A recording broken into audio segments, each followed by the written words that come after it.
Hello, നല്ല നമസ്കാരം. സുഷ്മ ദർശിനി, ബേസിൽ Joseph, Nazriya Naseem എന്നിവർ കേന്ദ്ര കഥാപാത്രങ്ങളാക്കി ജിതിൻ സംവിധാനം ചെയ്ത ചലച്ചിത്രമാണ് സൂക്ഷ്മദർശിനി. സൂക്ഷ്മദർശനിലൂടെ ഒരു ഇടവേളയ്ക്ക് ശേഷം നസ്രിയ വീണ്ടും മലയാള സിനിമയിലേക്ക് കടന്നു വരുന്നു എന്ന ഒരു പ്രത്യേകത ഈ സിനിമയ്ക്ക് ഉണ്ട്. ഒറ്റവാക്കിൽ പറഞ്ഞാൽ ഇത് നല്ലൊരു ത്രില്ലർ മിസ്റ്ററി മൂവിയാണ്. തിയേറ്ററിൽ പോയി കാണുന്നത് ഒരിക്കലും നഷ്ടമാകില്ല എന്നും പറയാം. എനിക്ക് ഈ സിനിമയുടെ പോസിറ്റീവാണ് ആദ്യം എനിക്ക് പറയാൻ തോന്നുന്നത്. കാരണം ഈ സിനിമയുടെ പോസിറ്റീവായിട്ട് എനിക്ക് ആദ്യം പറയുവാനുള്ളത് ഇതിൻ്റെ സ്ക്രിപ്റ്റാണ്. ഇതിൻ്റെ സ്ക്രിപ്റ്റ് എന്ത് സാധനമാണ്.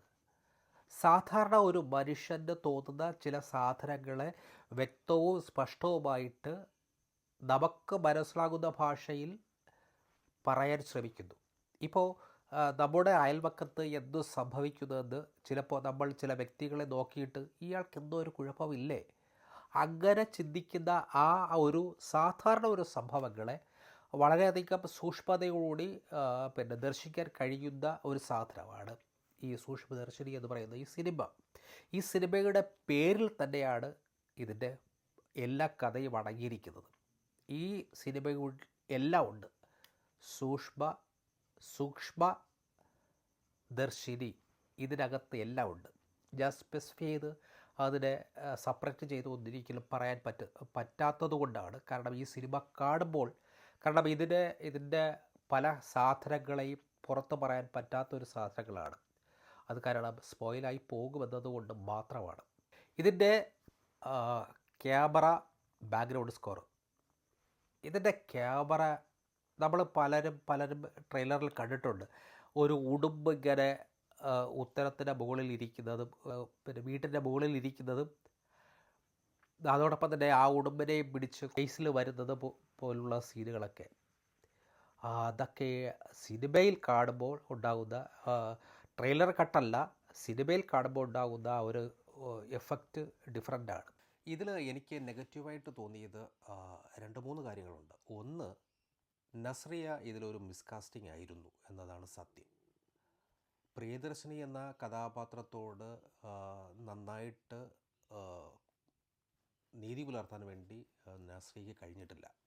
ചില സ്ഥലങ്ങളിൽ ക്യൂട്ട്നെസ്സൊക്കെ കൊണ്ടുവരാൻ ശ്രമിക്കുന്നുണ്ട്, ഒക്കുന്നില്ല. ചില സ്ഥലങ്ങളിൽ ഏകദേശം 8 വയസ്സ് പ്രായമുള്ള ഒരു അമ്മയുടെ ഒരു പക്വത കാണിക്കാൻ ശ്രമിക്കുന്നുണ്ട്, അവിടെയും ഒക്കുന്നില്ല. അത് ശരിയായ ഒരു കാസ്റ്റിംഗ് അല്ല എന്നാണ് എൻ്റെ ഒരു വിലയിരുത്തൽ. അടുത്ത നെഗറ്റീവായിട്ട് എനിക്ക് തോന്നിയത് ഓഡിയോഗ്രാഫിക്കകത്ത് സംഭവിച്ചിരിക്കുന്നത്, ചില സീനുകൾ വീട്ടിനകത്ത് നിന്ന് നോക്കുന്ന അതുപോലും ചീവീടിൻ്റെ ശബ്ദം ഗംഭീരമായിട്ട് കേൾക്കുന്നു. രാത്രിയുമല്ല, പകലാണ്, മഴയില്ലാത്ത സമയത്ത് ചീവീടിൻ്റെ ശബ്ദം എവിടെ നിന്നൊക്കെ വരുന്നത്.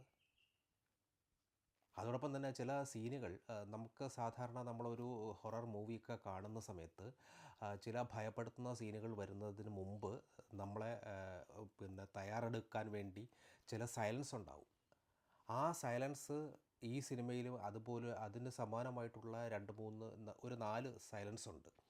ആ 4 നിശബ്ദമായിട്ടുള്ള ഒരവസ്ഥ എന്ന് പറയുന്നത് നല്ല ബോറിങ്ങാണ്.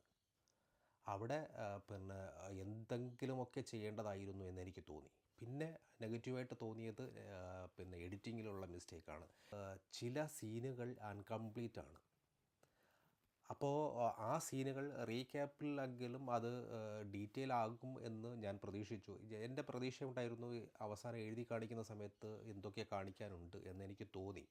പക്ഷേ അപ്പോൾ പോലും അതൊന്നും കാണിക്കുന്നില്ല.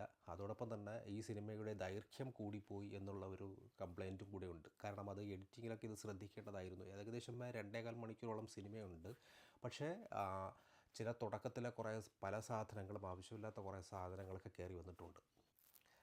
ചില സീനുകൾക്ക് ആവശ്യമായിട്ടുള്ള ബാക്ക്ഗ്രൗണ്ട് സ്കോർ, എൻ്റെ സഹോദര സേവിയറെ, ഒരു രക്ഷയില്ലാത്ത സാധനം. കാരണം എനിക്ക് ഇതുപോലുള്ള ഒരു ത്രില്ലിംഗ് മൂവിക്ക് ഇങ്ങനെയൊക്കെയാണോ മ്യൂസിക് കൊടുക്കേണ്ടത്? ഞെട്ടിച്ചുളഞ്ഞു. അതിൻ്റെ മ്യൂസിക്, ബാക്ക്ഗ്രൗണ്ട് സ്കോർ ഭയങ്കരമായിട്ട് ഇത് ചെയ്ത് കളഞ്ഞു. അതേപോലെ തന്നെ ഇതിൻ്റെ ക്യാമറയൊക്കെ എന്ന് പറയുന്നത്, ഇപ്പോൾ ഒരു സീൻ തന്നെ ഞാൻ പറയാം. ഉദാഹരണത്തിന് ഞാൻ ഒരു സീൻ പറയാം. ചില സാധനങ്ങൾ ഡേയും നൈറ്റുമായിട്ടൊക്കെ കാണിക്കുന്ന ചില സാധനങ്ങൾ, പിന്നെ ഇതിന്ന് മുകളിൽ നിന്ന് കാണിക്കുന്ന ചില സീനുകൾ, ആ ഒരു കിടിലം സാധനങ്ങൾ, അത് സിദ്ധാർത്ഥ് ഭരതൻ്റെ ചില ആ ഒരു അദ്ദേഹത്തിൻ്റെ ഒരു മേക്ക് ഓവർ, അതും നല്ല സൂപ്പറായിട്ട് എനിക്ക് തോന്നി. അദ്ദേഹം നന്നായിട്ട് തന്നെ അദ്ദേഹം പെർഫോം ചെയ്തു. കാരണം അദ്ദേഹത്തെ കാണുമ്പോൾ തന്നെ ഒരു വില്ലത്തം അദ്ദേഹത്തിൻ്റെ മുഖത്തുണ്ട്. പക്ഷേ അദ്ദേഹം ഫുള്ള് കോമഡി ആയിരുന്നു.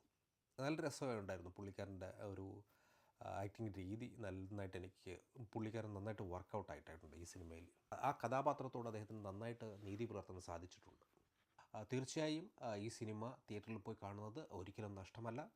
ഇതിൻ്റെ തംബ്ലൈൻ കണ്ടു കഴിഞ്ഞാൽ നിങ്ങൾക്ക് മനസ്സിലാകും ഇതിൻ്റെ ക്ലാരിറ്റി, ഇതിൻ്റെ കഥ എന്താണ് എന്നുള്ളത്. ഇതിൻ്റെ പേരിൽ തന്നെയുണ്ട് ഇത് എല്ലാ സാധനങ്ങളും. അപ്പോൾ തീർച്ചയായും സിനിമ പോയി കാണുന്നത് നഷ്ടമല്ല. Thank you.